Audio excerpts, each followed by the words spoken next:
So now what I'm gonna do, I'm gonna remove the color and about 10% of that bio sculpture with my 5-in-1 bit.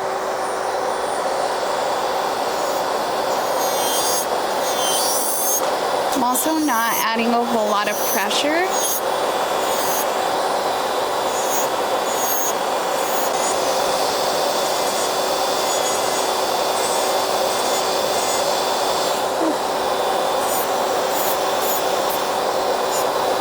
How do you get so close to the side walls? I'm shifting over my 5-in-1 and I'm moving the skin as I'm doing it and laying it flat to get most of it off. I'm really used to just removing it with my hand file, so I'll go back and remove that red. Okay. How short do you want to go?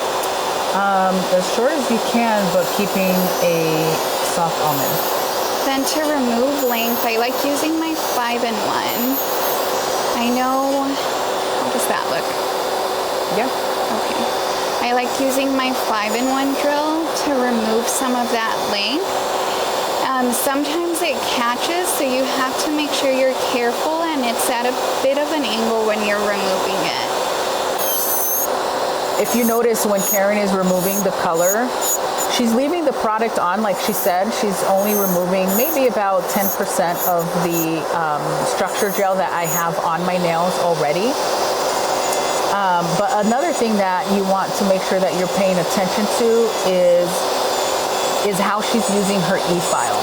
Now, for Karen, she likes to use the hand file to remove the rest of the red around the cuticle. But what I really want you guys to pay attention to is the direction that she's moving her e-file. And then also, as she's removing the color, she's also inspecting my nails underneath, right? She's looking for any lifting issues. She's looking for any sort of problem with allergies. She's looking at my sidewalls to see if I have any weird hangnails going on that she knows that she's gonna have to attend to.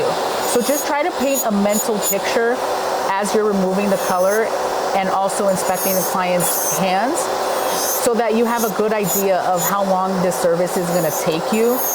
And that is gonna come into play when the client wants artwork. Because if the client wants artwork, and let's say, for example, as you're removing the color, you're noticing that this client has a ton of lifting that you're gonna have to fix, that's gonna add more time to your service.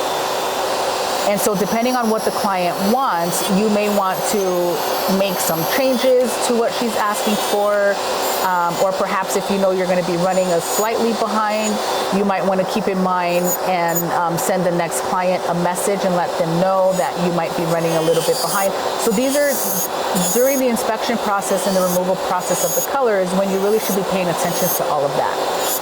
Another thing that you can do is as you're removing the color, if you do see that the client has a lot of lifting, start asking her questions. Ask questions like, especially if it's a new client, what do you do for a living? Do you like to garden? Have you moved recently? Do you like to camp? Moving, gardening, and camping are the top 3 things that you're gonna notice is always gonna give you issues when it comes to lifting and nail breaking. And so finding out what the client likes to do as a hobby or for a living in general, if they're in the water a lot, this is gonna allow you to customize the service and figure out what type of structure gel you want to use on this client. Does the client need a hard gel? Do they need a super flexible gel? So just asking those questions and making sure that you're customizing the service as best as you can. So what I want you guys to keep in mind, when the product meets the nail and you're going through with your 5-in-1 to remove color, you need to make sure you're not angling it this way. You're keeping it pretty flat. You really don't want to cause damage to the natural nail. So making sure it's nice and flat, it's going to remove that color, and you have to make sure you're not hitting that natural nail while you're working with your 5-in-1.